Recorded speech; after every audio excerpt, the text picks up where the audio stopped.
News drugs కేసులో సంచలనం సృష్టించిన కేపీ చౌదరి ఆత్మహత్య చేసుకున్నారు. అనారోగ్య కారణాలతోనే సూసైడ్ చేసుకున్నట్లుగా అనుమానిస్తున్నారు. గతంలో డ్రగ్స్ కేసులో కేపీ చౌదరి అరెస్ట్ కూడా అయ్యారు. గతంలో డ్రగ్స్ కేసులో కేపీ చౌదరిని నార్సింగ్ పోలీసులు అరెస్ట్ చేశారు. వరలక్ష్మి టిఫిన్స్ డ్రగ్స్ కేసులో కేపీ చౌదరి నిందితుడిగా ఉన్నాడు.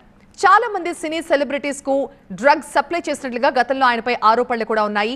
అయితే ఆర్థిక ఇబ్బందులు దానికి తోడు అనారోగ్య సమస్యలతోనే కేపీ చౌదరి ఆత్మహత్యకు పాల్పడినట్లుగా పోలీసులు అనుమానిస్తున్నారు. అయితే డ్రగ్స్ కేసులో సినీ నిర్మాత కేపీ చౌదరిని గతంలో రాజేంద్రనగర్ పోలీసులు కస్టడీలోకి తీసుకున్నారు. గోవా నుంచి మాదక ద్రవ్యాలు తరలిస్తూ పోలీసులకు చౌదరి పట్టుబడ్డాడు. గోవా నుంచి 100 ప్యాకెట్ల కొకైన్ తీసుకురాగా 90 ప్యాకెట్లను పోలీసులు స్వాధీనం చేసుకున్నారు. మరో 10 ప్యాకెట్లు ఎవరికి అమ్మారన్న విషయంపై పోలీసుల దర్యాప్తు జరిగింది. సినీ నిర్మాత కేపీ చౌదరి అరెస్ట్తో డ్రగ్ లింక్స్ అన్ని కూడా తెర మీదకొచ్చాయి.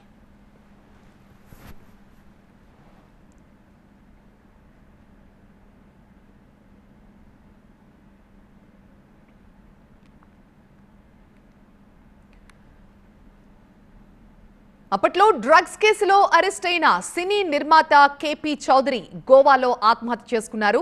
అయితే ఆయన ఆత్మహత్యకు కారణాలపై మొదట పలు వార్తలు వినిపించినప్పటికీ అనారోగ్య కారణాలతో పాటుగా ఆయనకి చాలా అప్పులు కూడా ఉన్నట్టుగా తెలుస్తోంది. ఈ నేపథ్యంలోనే ఆర్థిక ఇబ్బందులు, అనారోగ్య సమస్యలు తాళలేకే ఆయన సూసైడ్ చేసుకున్నట్టుగా అనుమానిస్తున్నారు. గతంలో డ్రగ్స్ కేసులో కేపీ చౌదరిని అరెస్ట్ చేశారు రాజేంద్రనగర్ పోలీసులు.